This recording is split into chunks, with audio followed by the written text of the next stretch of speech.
வணக்கம்டாப்ல. தேனியிலிருந்து small box orange மிட்டாயே ஏற்கனவே என்னை bit பாக்ஸில் வந்து கூப்பிட்றாங்க விஜய் டிவிலன்னு சொல்லி என்னை கடுப்பேற்றினாங்க. இப்போ சுமால் பாக்ஸ்ன்னு ஒன்று ஆரம்பிச்சு ஆரஞ்சு மிட்டாய் யூடியூப்பில் வந்து போடுவியாக்கும்டா.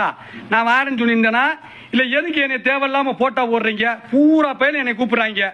மாமா ஸ்மால் பாக்ஸுக்கு ஆரஞ்சு மிட்டாய் சேனலில் போகிறீங்களாம்ல, வாழ்த்துக்கள். ஆமாம், அதில் நீங்கள் தான் கிங்காக இருக்கணும். ஓலாய்ப்பில் உக்கால் என்னடா என்னை சித்திரவதை பண்ணுறீங்க? இதெல்லாம் யாரா உங்களை போட சொன்னது? சுமால் பாக்ஸு ஆரஞ்சு மிட்டாய் யூடியூப்பில் வந்து பாருங்க.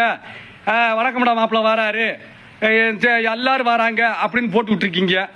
இங்கே வாரம் கூட என்ன பண்ணுறாங்க? தோலாய்ப்பழுக எனக்கு ஃபோன் பண்ணி கை கொடுத்துட்டு போகிறாங்க. இனி பிட் பாக்ஸ் போலாட்டினா கூட பரவாயில்ல விஜய் டிவியில், ஆனால் ஸ்மால் பாக்ஸில் நம்ம தான் உட்காந்து தேனியவே காட்ட போகிறோம்.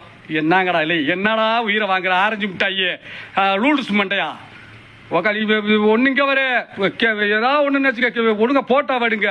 ஸ்மால் பாக்ஸு வச்சு ஆரஞ்சு மிட்டாய் சேனலில் வந்து போடுறா. நீ ஆரஞ்சு மிட்டாய் சேனலில் போடு. உனக்கு இருக்கிறா நான் என்ன பண்ணுறேன்னு பாடுறாள் ஓலாய்ப்பல ஆவுனா என்னையத்தான் விட்டுறீங்க. வந்து என்னை உஸ்பத்துறீங்க. என்ன வாட்டர் சர்வீஸை விட்டு வெளியே போகலாம் சென்னை பக்கம். ஏன்டா இப்படி இருக்கீங்க? கொஞ்சம் மனசாட்சி பண்ணுங்கடா. என்னைய வச்சு விளம்பரம் பண்ணுறது, பூரா என்னைய கூப்பிடுறது. ஏன்னா உங்களுக்கு ஆளே சிக்கலையாடா? என்னை விட்டுருங்கடா சாமிகளா, மெண்டல் பயிர்களா. ஆரஞ்சு மிட்டாய் சேனலு, கடல மிட்டாய் சேனலு, பேர்லாம் தானே இருக்குது. தமிழில் வச்சுருக்க ஆரஞ்சு மிட்டாயின்னு, தமிழ்நாட்டு கலாச்சாரத்தை மறக்காமல். ஆமாம்.